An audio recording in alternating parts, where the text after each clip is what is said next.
All right. We're taking all the best old school wisdom and blending it with the top new school methods to bring you the optimal coaching strategies. This is the 80-20 Baseball Podcast with Coach Bo. Welcome, coaches, parents, players. Welcome, 80-20 Baseball community. We got a good one today. Coach David Klein of Legends Baseball, of Speedball, based out of San Francisco, here to share out some great wisdom with you. So we're going to go right into the interview. This is the entire interview, the interview in full. Here we go. I am here with Coach David Klein. Coach David Klein is founder of MP Legends, the Legends Baseball Camp, Speedball creator, and we're going to get into more of that right now, but I want to say hi to Coach Klein. And how's everything going, Coach? Oh, everything is fantastic. Middle of summer right now. Fired up to be on with you, Coach Bo, and to give your listeners some awesome, actionable content they can take back with them and help their players. Perfect. So let's start off. Give a little synopsis of your backstory to the listener, you know, kind of your baseball and maybe a little bit your personal backstory. Yeah. So baseball guy through and through, but really I feel like I'm actually an entrepreneur first. I just chose baseball to be the means that I like to create. So played all throughout growing up in the San Francisco Bay Area, wound up landing at Santa Barbara City College and UC Santa Barbara, where I played 4 years of college baseball. When I was done playing ball, I was heartbroken. Like many of you listeners out there who wish they could play pro ball. I didn't get a chance myself. Did not get drafted. And so I started my own semi-professional collegiate summer team where elite players would come from all over and play summer ball, much like a Cape Cod League style team. And then when they weren't playing in the afternoons, they would be coaching camps. And this was back in 2009. And every year we would grow and we would double and get bigger and bigger and bigger. And this was really a passion project until about 2015 when I decided to go all in with Legends Baseball. And we started a bunch of travel teams, explored that. We had obviously our collegiate team. We did all kinds of community and camp work. And through that sort of 8 years from 29 to 2016 of coaching the college team and running that, we had over 50 players go on to play professional baseball, 3 major league players to come through my system and 2 Olympians. Wow. And so since then, sort of moved away from travel baseball. We've created our own Speedball program. We've exploded during COVID. I absolutely love where we're at right now and what we're doing. We're actually the only franchised youth baseball and softball camp system registered in the United States, which is exciting. So we're looking to grow that. A little bit more about me. I'm really the positive coaching guy, Coach Bo. A few years ago, I was selected from the Positive Coaching Alliance to be one of 4 coaches, to be selected from 800 coaches to receive the Double Go Coach Award over at Stanford, and was awarded that. And so take a lot of pride in bringing positive coaching methodologies to my families, to my kids, coaching up coaches, love running coaching clinics, and father of 2 young kiddos here, little legends coming up the mix. And so, love coaching, love being on the field, love giving, love having high level conversations with awesome guys like you. Wow, that's a great intro you got right there. Now, I want to dig into some of it. The entrepreneur mindset, I want to come back because I think the entrepreneur mindset, and I know some of the listeners might be thinking right away, like, this is an Entrepreneur on Fire podcast, or this is a youth baseball podcast. I want to hit on that because I think there's something super advantageous about having that mindset. And we talk about that. And I try to bring up examples of, say, the business world or family and other things outside of baseball, and tied into how we can be better coaches, and entrepreneur skills definitely translate over to being a better coach on a lot of levels. Some things I want to hit on. But first, I want to look at this UC Santa. You went to UC Santa Barbara for 4 years, or you were at Santa Barbara City and then UC Santa Barbara, but you spent 4 years. Is that correct? I was recruited to play at UC Santa Barbara. They brought in 7 other catchers. So I'm in the dorms there at UC Santa Barbara. They gray shirted me. I didn't even know what that was. And me being this cocky 18-year-old, I was like, no, I'm not. I was like this stud high school player. I took a double course load so that I took classes at Santa Barbara City College. So I played there for 2 years while taking courses at UC Santa Barbara. Was a first team all-league catcher at Santa Barbara City College for 2 years. Wound up having offers at Irvine and Chico and Davis. Wound up coming back to UC Santa Barbara and finished out there. That's sort of my collegiate baseball experience. It was kind of a different path for sure. I love the UC Santa Barbara area. I've been there many times, and I played against them when I was in college. And it's just a beautiful area, as far as schools go and places to live and that time of your life. If I could go back and maybe look at it a little bit, bigger picture of things, I would have definitely considered UC Santa Barbara a lot more and would have put them at the top of the list, because what a beautiful area. And Santa Barbara City, great baseball, just beautiful location. But this entrepreneur mindset, tell me how you think that helps you understand, or does that give you, it's got to give you an advantage looking at the game of baseball, how to improve it. Do you see some of those skills transferring over from being an entrepreneur? You said you kind of have that entrepreneurial mindset. Does that help you kind of see the game a little different and maybe in a better way? Entrepreneurs are good at finding and identifying problems and coming up with strategies that they can plan and execute to fix the problem. In the micro, you see problems with teams, within cultures, with the players' mechanics, and you got to find creative ways to fix the problem. In the macro, for me, in bigger scale, I started in 2015 some travel teams. I identified early that there was a problem. I couldn't figure out exactly what the causes of the problems were and what the fixes were. But after about 4 years of being involved with travel baseball, traveling up and down the coast, hotels, flights, teams getting mercy ruled, other coaches getting in fights with umpires, I just decided that I do not want to be involved with this anymore. This is not right. It doesn't feel right. It doesn't feel good for me. There's a problem here. It's not working for kids. They think it's serving kids in the deepest way, but it's not the only way. There's got to be another way to help kids learn, grow, and develop other than travel baseball. Why is it that there's Little League and travel baseball? There's nothing else. And so I planted my flag in the sand right at the start of COVID, and I said, this is my chance right now to create and design a brand new special type of program that's never been done before, and to get people into it and have it grow. Because quite frankly, here in Northern California, there was nobody else offering anything during COVID. And because I was the only one that figured out how to do it by the book, people just came to me and they said, whatever you got, David, we're signing up. And so that's when I started with 4vs4vs4 baseball, which is now what we call Speedball. And so again, I saw there was a problem. I said I was going to do something about it. It wasn't perfect at the start, but it was a matter of trial and error and sticking with it and taking the leap and deciding to do something different than what everybody else is doing out there. I find that when you create something different, then you compete with nobody. So if you're a travel ball organizer and you're worried about losing coaches, losing kids to other programs, well, it's because you're offering a version of the exact same thing that everybody else is offering. It might be a little better, maybe it's a little worse, but when you create something that's significantly different in the way that it's designed and the approach, you compete with nobody. Nobody leaves our program once they start because nobody else offers what we offer. So my entrepreneurship mindset, it has allowed me to take leaps and take risks and try new things out, knowing that worst comes to worst, I can just resort back to what we used to be doing. But what I found is people want different. They want new. That's how we've really built our brand out here in Northern California. Love that message and that vision that you had. One of the main reasons I started this podcast was not just to have another podcast. And it sounds like you didn't just start something different just to start something different. You weren't just trying to be contrarian for contrarian's sake. And part of the reason I started this podcast was I felt there was a better message to be shared with the youth baseball community.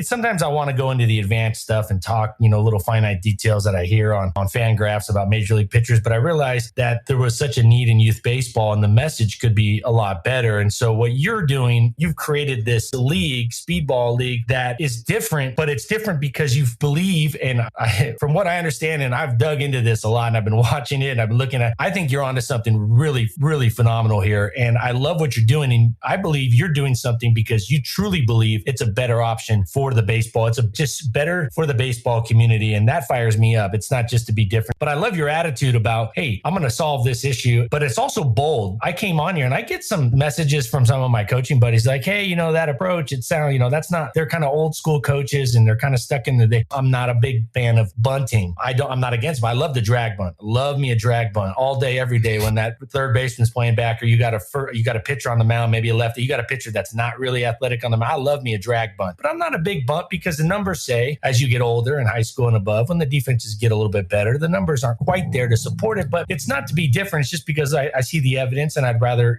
not spend 30 minutes of practice time working on bunting. Kids get so bored, talk about, and we're going to get into, I want to hear more about kind of your take on Speedball here, but that I would watch these bunting defensive drills go 30, 40 minutes and then the batting practice would be 30 or 40 minutes. And I said, that just doesn't make sense. There's 1 or 2 or 3 of these plays a game, but there's 40 at bats a game or 25 25. Well, at least there's in high school, there's 7 innings, at least 21 at-bats, right? And in many cases, it's 30 to 40 to 50 at-bats in a game. And there's 2 or 3 of these plays. It wasn't like I was trying to be different, like, oh, everybody likes bunting, so I'm going to be against bunting. It was just like, is there a problem there? Could it be better? And I really thought there was. And that was one example. So the Speedball, I'm reading here that on you got kind of a list of Speedball. It's 10 to 15 at-bats per game, 3 teams of 4 to 5.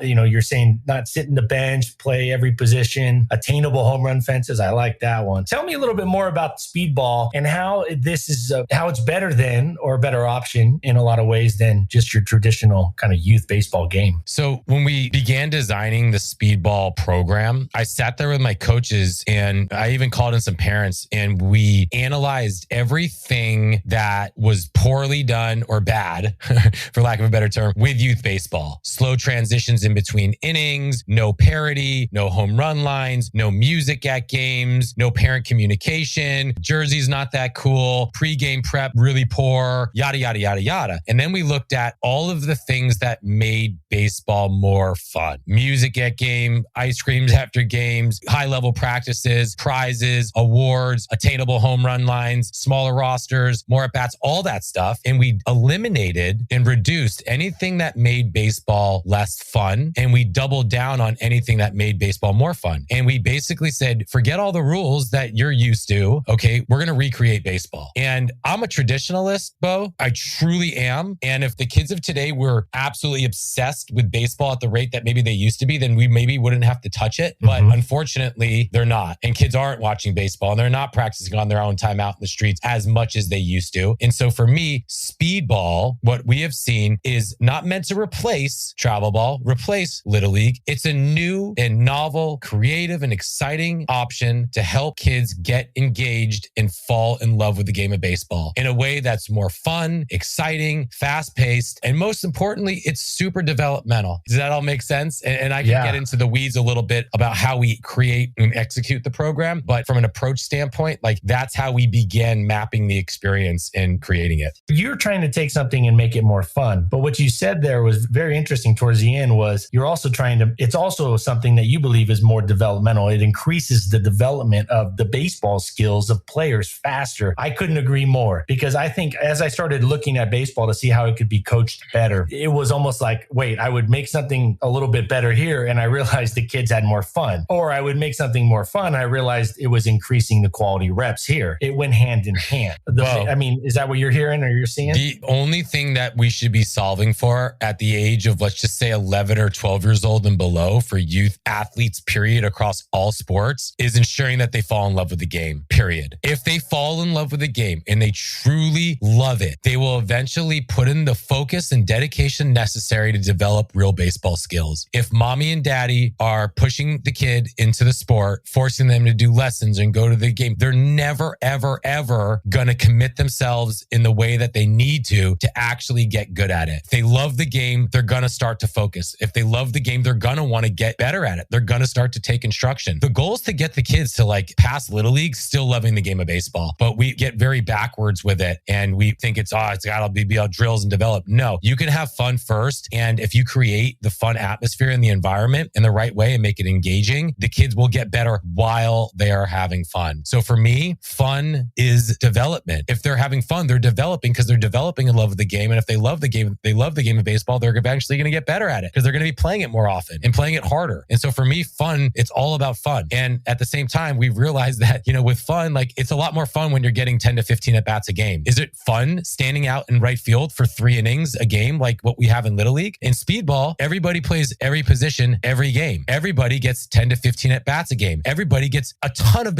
balls hit to them in the field. I mean, I hear stories after kids come from Speedball and they go to Little League and they're like, hey, Dave, I just want to let you know that, what you used to say about why Little League, it has so much trouble. My kid didn't get 1 ball hit to him in the field today and got 2 at bats. In one Speedball game, 10 to 15 at bats, they're getting more at bats in one game than you'll get in 3, 4, 5 Little League games. You're getting more at bats in an hour and 45 minutes than you get in an entire weekend of travel ball. Well, how's that for development? I mean, that's and the development, Bo, happens right in front of our eyes. Bo, if you came and watched one of our Speedball games, from the first at bat to the last at bat, you're going to be, not all the time, but a lot of the time, you're like, whoa, he was not able to do that in the first at bat of the day. Now he's figuring it out. Kids figure figure things out on their own. We get very obsessed with like this interventional coaching style where like we got to coach every at bat, every swing. No, the kids will begin to organize their body to accomplish the task. So if we give them more plate appearances, more at bats, more balls in the field, and give them time and patience and love, they're going to get better at the game. And that's why Speedball is such a beautiful thing, because it's all fun. It's recreation based. We take all kids, beginner to elite, and we place them by skill level. We push them. We give them access to high level elite coaches, and they wind up leaving our program absolutely loving baseball. And in my area, in Northern California, the best Little League players, they don't play travel ball in the off season. They play speedball. All the players in the all-star team, they're all speedball players. It's not that the elite players came to us. We got a lot of average, mediocre players, and we've made them really good. We've made them a lot better. And just to put a bow on this whole thing, Bo, I've gotten very comfortable, and anybody who likes this, what I'm talking about, needs to get comfortable in that if you're an elite player, you might be a better fit somewhere else. And I'll be very straight up with the parents and tell them that. If you want to be going and playing 5 games over the weekend and playing out-of-state tournaments and stuff, by all means, go and do it. We're creating and designing this experience for the middle part of that bell curve. That's 60 to 70% of kids who just need fun. They need access to awesome coaches and really developmental practices. You can hear I'm passionate about what we've created because I've seen the impact it makes on kids' lives. The message is you're passionate about it. And that's the, speaking of passion. So I love what you said about, so interest and improvement, they correlate. The increase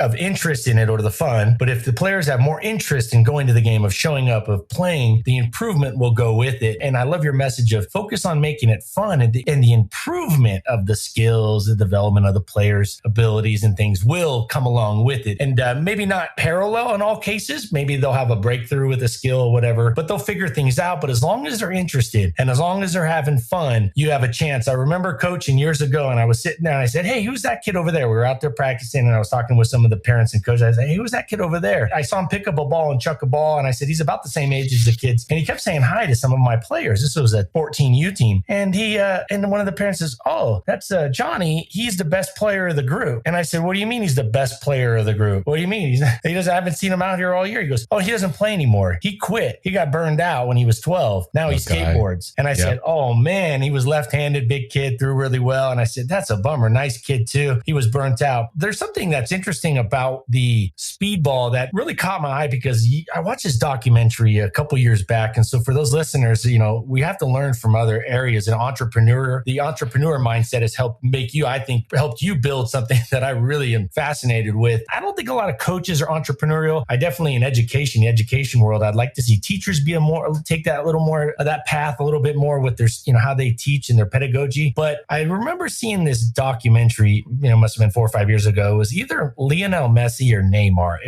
I don't know if it was Brazil or Argentina. It was one of those guys. They asked him about his youth and how he got good growing up, how they got really good growing up. And why are there a lot of great players coming out of, maybe it was Neymar, because it might've been Brazil. And I was thinking because they play beach soccer down there a lot. Mm-hmm. And that's different. You don't see a lot of beach soccer in the United States, but I remember back on ESPN2 in like the mid 90s, when they first started ESPN2, they had beach soccer in Brazil. And I was fascinated with it. Then I watched the University of Miami start training their football players on sand pit that they had out there on their field. And then I'm like, why are they putting out more NFL guys than anybody? Well, of course, it's not just one thing, but I started thinking about that. And then this Messi or Neymar, one of them said, we play a lot of indoor soccer. We play in like indoor rooms, like multi-purpose rooms. Like there's more poorer countries. They don't have like really nice facilities, but they were saying like they would play inside or in tight quarters. And they said, you got so many more touches. So kicks, passes, shots. And I thought, oh, that explains a lot. So he goes, so if I'm working on something, I'm going to be able to work on that thing. Like if I'm trying to get better with my left foot, for example, he goes, then I get a ton of opportunities right then and there in that little practice session, a little scrimmage I'm having with my neighborhood buddies. So this is all coming together. And I hear you talk about Speedball, and I go, oh, and not only that, they would show old video of them playing. They're all laughing and having fun. Nobody was sitting there picking daisies in right field. Yeah. I mean, they say baseball is a game of failure, and it is. And for kids, like that's really hard. And I get that. We always say, oh, what's wrong with the kids these days? They're so soft, this and that. Well, all right, that's fine, whatever. But really, how do we make it so that it's not a game of failure anymore and make it a game of opportunity? And so for me, it's how do you provide more opportunities? How can we make it so that everybody finds success out on the field, so that they leave leave that game with a good taste in their mouth. So over the next 3 days between game 1 and game 2, they had that moment out there. They had that moment. Speedball creates more moments for kids. Everybody has their moment in every game because there's so many opportunities for them, like 5x the opportunities of them. So again, how do you change it from a game of failure? You create more opportunities. When you speed up the game, you have less kids out on the field. You have a masterfully designed and executed game program where things are rolling over quickly. Your coaches are inspired. They're energetic. The umpires are trained up in a certain way. There's music out there. There's custom jerseys. It just creates an experience which is just so much more fun and inspiring for these kids. They oftentimes even play harder. But really, to get back to my initial point, the quicker you can make the game and the smaller you can make the rosters, the more touches and the more development they're going to have. I love it. So what about those coaches that might be listening? And most of the listeners that listen to this, they're on board. They're listening because they know our messages. They know the 80-20 baseball message is unique. And a lot of it stems around making the game more fun, making the game more efficient, and just trying to find a lot of competitive advantages that are just sitting there, just right for the picking. And I think I've talked about one of them is running scrimmages at a much faster, cutting out transitions, running things faster, more efficient. Kids like fast pace. What about those coaches that, or parents might say, well, hey, Coach Klein, hey, Coach Bo, these kids need to learn delayed gratification, and we can't just speed everything up for them because life might be, slower paced and they got to get used to that. Or what do you say to that argument or that comment? They're going to have the rest of their playing career for that. I don't even really do speedball beyond 13 or 14 because they're right. They should be getting ready to play, quote, real baseball. But the goal is to get them to 13 to 14 first. And that's why we focus on speedball at the youth ages. I mean, look, these kids baseball is not necessarily going in a good way. I mean, we're seeing all these changes to professional baseball speeding up the game. And we think that that's going to make all these tweaks and make baseball more attractive to the young player. But we're not doing anything at the youth playing level that's doing anything different. The way that we actually create more interest, MLB is really missing the boat here. They should be investing in Little League right now, creating coaches trainings, making tweaks to the way leagues are being run so that they're more amenable to the Gen Z fast-paced way that kids think. And yeah, I'm sure we can try to teach them and inspire them with sort of like these delayed gratification, but that's not a battle that I want to fight, Bo. That's something that's ingrained in our society now where everything's on demand. I want information about how to throw a curveball. I'm going to look it up on YouTube. I need something, I need a new Evo Shield. I'm going to order it on Amazon. It's coming next day. That's a tough thing for kids to understand. I'd rather just give them lots of instruction, lots of development, lots of opportunities in a short amount of time and speed up their development. So what I would say to those people that are sort of traditionalists and don't want to do things in another way, I would say that you're missing an opportunity to bring more kids into the game of baseball and make them love the game. And I know it because I've seen it, that when you tweak the game at this youth level, you can make it so much more fun and exciting for these kids. And that will obviously get the development over time, which is what you want. Yes. And you can implement or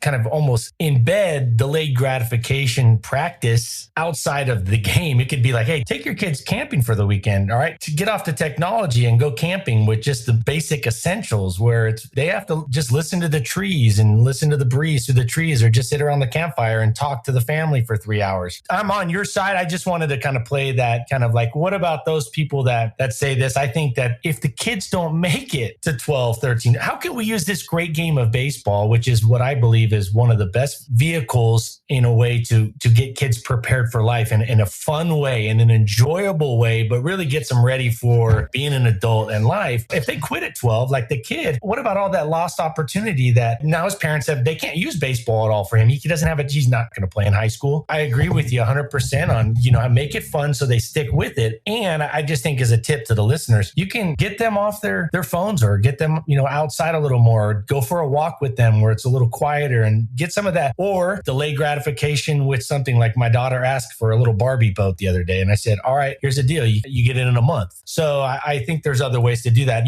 The average age I was reading the average age of the fan in the Major League Baseball now is 57, and it's like substantially higher than every other sport. Soccer and NBA is like 41, the average age, and it just keeps creeping up. And the average attendance, this was just today, I was reading this article, the average attendance in Major League Baseball is going down. It has been for like 7 years or like 9 of the last 10 years. So fast transition. I love that. Music, love that. Cool jerseys. To me, cool jerseys that's pretty cool. The kids are hip on that. I'm not really a style style guy. I got terrible style, but I like it. I love the music, love the fast transitions, cool jerseys. What's a couple other things that you're doing with Speedball that you coaches could learn from, speeding up their thing if they don't have access to Speedball in their area? I know you're trying to spread this, and hopefully we can get this model spread wide and far. But what are some things that other coaches could do to make the game more fun for their kids? Yeah. So there's this rules of Speedball, which I don't want to get too much into right now because it's, I guess it could be, somewhat sophisticated, but really if I gave you the basics, you can run it pretty quickly. Speedball is all about the experience. And I like to think about it like this. You can go out, you can hit a golf ball in your backyard into a net. That's cool and all. Or you can go and you actually hit a golf ball at the driving range. That's a lot cooler and immersive and fun. You can see the ball fly. Or you could take it one step further and you can go to a Top Golf and you got music playing. Everything's gamified. You can get, achievements and awards and you can get drinks out there and it's a really meaningful experience. We're going for that Top Golf. We're going for an experience that is so deep, rich, and meaningful that it'll absolutely transform not just their skills, but the way that a child sees themselves in the world. And the way that we do this is with this Speedball League experience, which is hitting them a 360 degrees on every single thing that we could possibly do to make the game more fun. We make it more fun. So like I said, yes, custom jerseys with their names on their back, but Bo, not just any name on the back. I want your baseball name, the Great Bambino, Action Jackson, nice. Cobra Kai. I want a different fun name out there. In Speedball, they sign up and they play with their friends. Now they can't because there's teams of 5. So we don't allow them to pick the entire team, but they can sign up with their best friends, like 2 of them, and we put them on a team. Kids want to play with their friends. We should allow for that to some extent. Yes. Players of the day. We have magnets that we give out for players of the day. On every game, we have social media call outs where we're basically posting pictures of them and tagging them and allowing the parents to brag about their kids. And the kids are all stoked because they see themselves on TikTok or Instagram or whatever. We give life lesson curriculum so that when kids leave, they know that between this practice and next practice, they got to go home. They got to watch a San Francisco Giants game. They need to write down 3 examples that they saw of a kid being a positive teammate. We do this every single day. So they go home and they know exactly what needs to be done between 1 practice and 2 practices so that they can get better. Most of the kids nowadays don't understand how it could transform you for you to take, 30, 40 swings off the tee into the bow net. That stuff all can transform skills. We make the games fun for the entire family. So we get big crowds out. The whole family's coming with their margarita mix and their tents and their coolers, and they're having a blast. And they sit out there and they watch for the whole afternoon. And it's community based. Everybody knows each other. We send out game recaps. We have awards in the middle of the season, at the end of the season. We have music, announcers, walkout songs. So literally, we want the kids to feel like big leaguers. And so these are all the ways that we make the game and the Speedball experience more fun. So I encourage anybody out there, from travel ball to Little League parent, how can you out fun everybody else? Not outplay, not win more. How can you out fun everybody else? I believe if you plan on out funning the other teams, you're actually going to out win them too. Furthermore, I got a dad. He's a friend of mine now. His name's, I'm not going to give his name. He's up in Marin. He's been basically just going to school on all my methods for the last 1.5 years. He spends, like I do, the first 10 minutes of every single practice sitting in a circle, talking, laughing, talking about what we can do better from last game to this game. What are our goals? What's one thing that's really been bothering you? What was the peaks and pits of your life? Hero hardship highlight. Share your hero hardship highlight. All these little things that allow kids to find common ground and learn about each other, which will form better bonds within the team and allows the kids to build meaningful relationships with one another. This helps teams win. So everything I just mentioned can be done not just at the Speedball League experience, it can be done in every single other form of baseball out there. And I definitely think this helps get the game more fun. And if it's more fun, like we said, there's going to be more development. Fun and winning, not mutually exclusive, not at all. I love it. I love the message of, and you're doubling down on making it fun, making it more fun. And I'm on board 100% with you. I agree 100% on that. And I always say to listeners, if there's something you see or something that doesn't jive with what you're thinking, reach out, email me, and you can go to the website, email me your thoughts on that. But the Top Golf's interesting. You have your hitting in the backyard with a little wiffle golf ball. And then you got a basic driving range that was probably around for 50, 100 years, right? Driving ranges. And now you have Top Golf. Why does everybody flock to Top Golf? Why are they such a great business model? Why are they booming? Why are people having a blast? I talked to my best friend last week week. He said, I just got done with this. And he's very like low key on like, you won't really say a place is really legit unless it really is. He goes, man, it was a blast. Had fun. I'm here in Boise. I'm driving down the highway with my family. We move up here and we're trying to, we're hoping some of those things that you get in some of those other cities kind of come here, but not too many of the problems. And one of the things I noticed they were building was a Top Golf right off the highway. I can't wait for that Top Golf to be done. And that's just kind of an example. Hockey got rid of the 2-line pass. For those of you that are hockey, they got rid of the 2-line pass a long time ago. Why? To make the game more exciting and fun. Football, they opened it up. There was a lot more passing. Now, passing became kind of more of a strategic winning opportunity, but it just made the game a lot more fun to watch than 2 yards, 3 yards in a cloud of dust. And so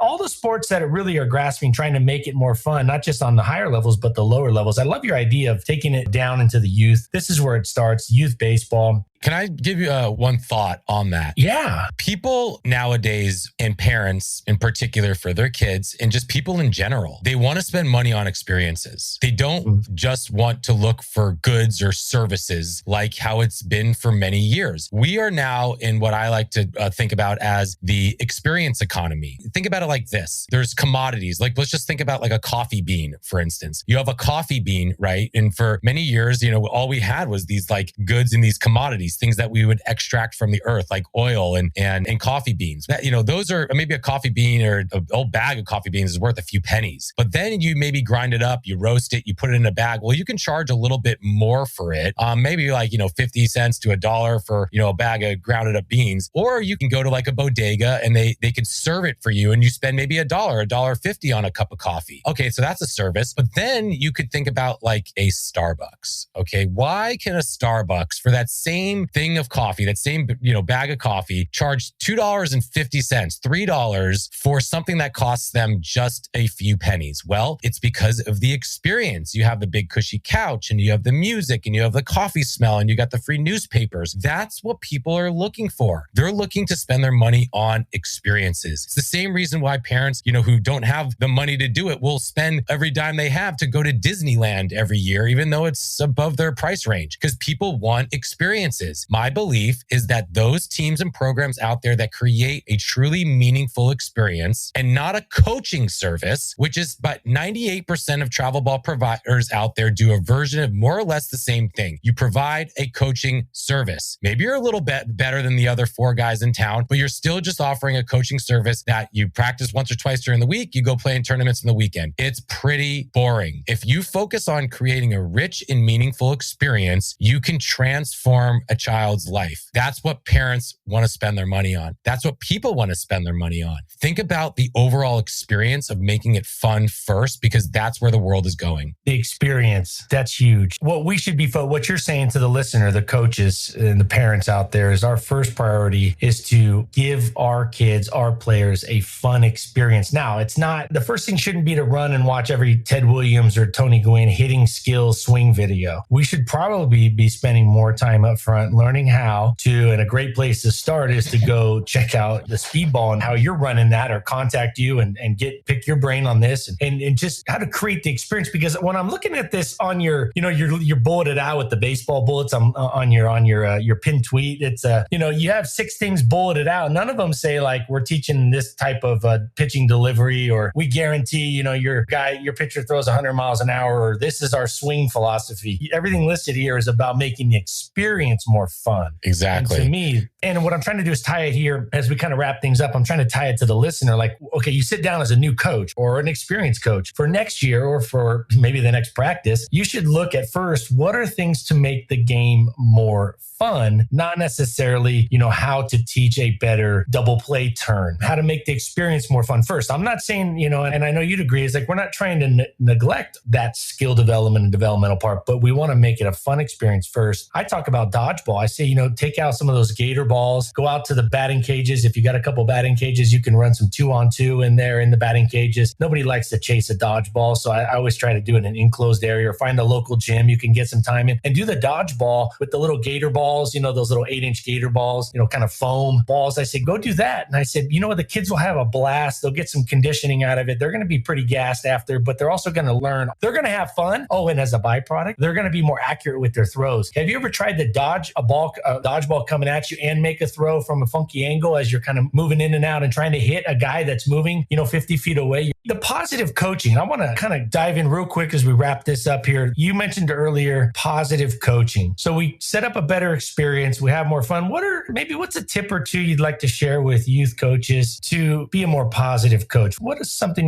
maybe a tip or a strategy to be a positive coach or a more positive coach? Yeah. I mean, when you're training dogs, right? And you're trying to train him to go pee in a certain area outside, you don't punish him every time he goes pee somewhere else. No, you give him rewards when he pees in the right spot. And I hate to relegate our kids to say that they're like dogs, because they're not dogs. But I think the studies show that kids learn more when we identify and support them and encourage them after doing things right, as opposed to when they're doing things wrong. So anytime I see a coach making kids do push-ups after making a mistake, or making them run, or punishing them, it's a seriously missed opportunity. Honestly, we should find ways to catch them doing things right. It also just feels better as a coach to do that. So I believe that great coaches don't need to punish. But I haven't made a kid have to run or do push-ups in so many years. I find that the coaches that have to do that, and it's their fault because they're not setting up the drill in the right way or the practice in the right way, that they're keeping their kids engaged. And so I think positive coaching methodologies, especially coming out of COVID, where kids have been inside all day, the last thing they need is to go out there on the field and to be yelled at by a coach. I always tell my coaches that hour and a half, that 2 hours of the day that they spend on the field with you, it is your job to make sure that 2 hours that they have with you on the field, you need to make that the best part of their day every single day. It's got to be the best part of their day. Make it the best part of their day. If you do that, they're going to keep coming back and wanting more. So any coaches that are big yellers, every coach has their own style, but I inspire you and I encourage you to try being a little softer with your kids, being a little more positive, even just throwing an attaboy here and there. It feels good. These kids, they can understand and they feel more than you know. Little things make a big difference and they remember everything you say. So be careful with what you say, keep it positive, and focus on the fun and the experience first. Look for the good. What I like to share, where it's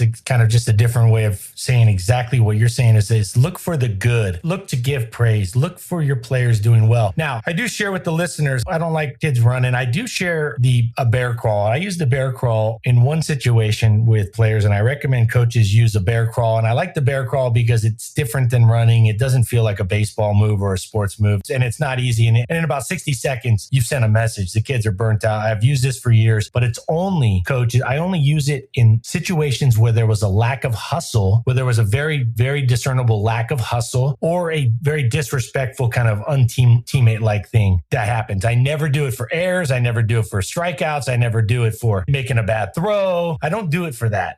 We're on the same page. I do like to throw that caveat. I've used this as a hustle only because that's a controllable thing. I don't like to punish kids at all for making mistakes with their throws or their swings or their pitches and things like that. So just like to kind of I love to look for the good though. Look for the good. I can't tell you, coach, how many times I've been out there helping consult youth baseball and all I see them is talking about the negative, looking at the negative. Hey, you got to start looking and praising. So yeah, like you point out the good and something that one player is doing that everybody else sees. Oh, little Bobby's, he's getting praised for running hard through first base. Well, I should probably do that too, as opposed to yelling at a kid or pulling him when he doesn't run hard through first base. It's just my approach and it's what works for me and my kids and my community. It may not work for you, but I would encourage anybody to at least go down that path a little bit more, because my belief is that the kids of nowadays, that's the type of coach that they respond best to. One who they know for sure is in their corner. You can be that demanding coach. I'm demanding for sure. I'm demanding all their effort, attention, and energy. But at the end of the day, I'm putting my arm around that kid and he loves me for it because I'm going to push him hard. I'm going to find him doing things right. And they know that I got their back no matter what. I love it. Yeah, you and I see eye to eye on this. And I know the listeners that have been listening for a long time, you can tell Coach Klein and I, you can see where our vision of how to coach and is right in line with each other. Fun and discipline are not mutually exclusive. It should be a lot of fun. There should be some discipline. That's more the hustle and how you talk to your teammates and how you respect other kids. But it's got to be fun. I love how you focus on the experience and the environment before some of the other things. And I love how the order in which you are coming at this. So I know you're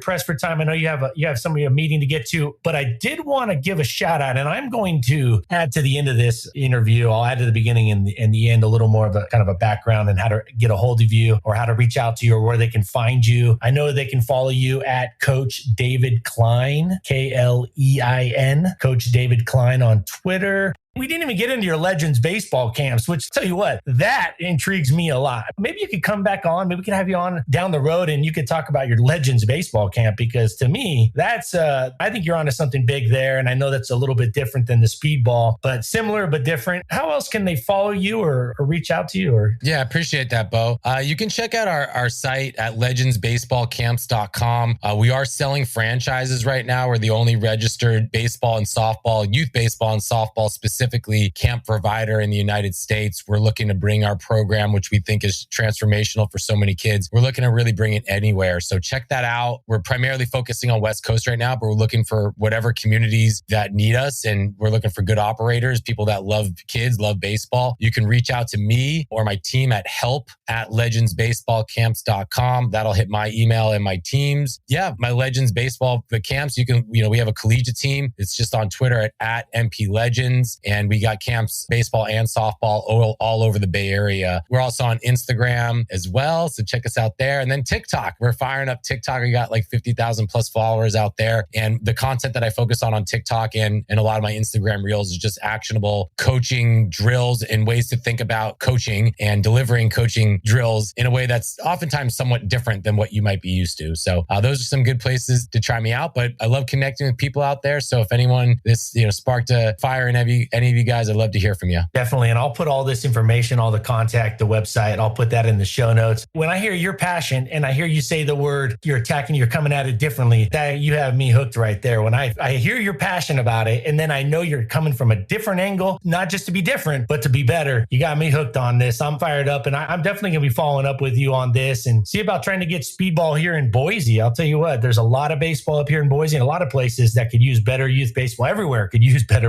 youth baseball. And I think you're onto something great here. So I really appreciate you coming on, Coach. Thank you so much. Bo, thanks so much for having me. Thanks to all the listeners out there. I encourage you to challenge yourself to go off the beaten path a little bit. If you see problems in the way that baseball is serving your kids in your community and you don't love it, then plant your flag in the sand and do something different. It's going to be hard at first. It comes down to parent education. Educate your parents, educate your kids, start small, build from there. You'll find how much more fulfilling it is to fully own and create your own program and your vision, and to see the transformation in your kids. It'll fill you up for years. So thanks again for having me, Bo. And thanks to all the listeners out there for being a great coach, because we need more good coaches in this world. Awesome. Thanks, Coach. And that wraps up the interview. You can follow Coach Klein on Twitter at Coach David Klein, Klein, and at MP Legends. MP Legends. Also, legendsbaseballcamps.com. Go head over there, check it out. There's a lot of good stuff. legendsbaseballcamps.com/speedball-info for more. I'll tell you what, his vision fires me up for youth baseball. None of that was fabricated. None of my enjoyment of listening to that and talking to Coach Klein and really feeling that positive energy, that passion, and as a vision for something that I think is really already has traction, is going to keep moving forward and gain momentum. So I'll leave it there. I want to have him back on. We'll talk about the Legends camps and go from there. But there's a couple things I'd like to unpack with Coach Klein, even more that we could learn from his vision of baseball and youth baseball. And hopefully we can make that happen down the road. Be here next week. Another episode coming out each Tuesday to y'all. As we record this, I am actually headed, ironically, if you remember back in the interview, I'm headed to Topgolf tomorrow. I'm flying down to California to see some buddies, and I'm going to go to Topgolf tomorrow night. First time at a Topgolf. I'm excited. Like we spoke to, they're building one here in Boise, which I plan to go to often. Support the podcast. At a minimum, leave a review or a rating on the podcast, on your podcast platform. I'm working on some courses on the back end, kind of webinar type courses, do it your own time, on your own time, at your own pace courses, pitching, batting practice, optimal pregame routines, drills for all sorts of events and actions that take place in the baseball game. So I'm working on these courses. I don't want to just put something out there that's slop. I want to put these together and have these ready to rock for all of you going into the next baseball season. They're going to be efficient. They're going to be effective. They're going to give you a ton of useful, actionable. They're going to give you a plan of action, a visual plan of action that you can put into play quickly and get out there and start doing better as a coach right away. The goal is to have those ready by the end of the year. We all can start 2023 with a solid coaching plan. Until next week, take care of yourself, your health, your families, your friends. Take care of the baseball community. Give the players a better experience. Fun first, and then skills and whatnot come after that. Always great being here with you. We'll see you next week. Adios. This has been the 80-20 Baseball Masterclass. Take it to the field.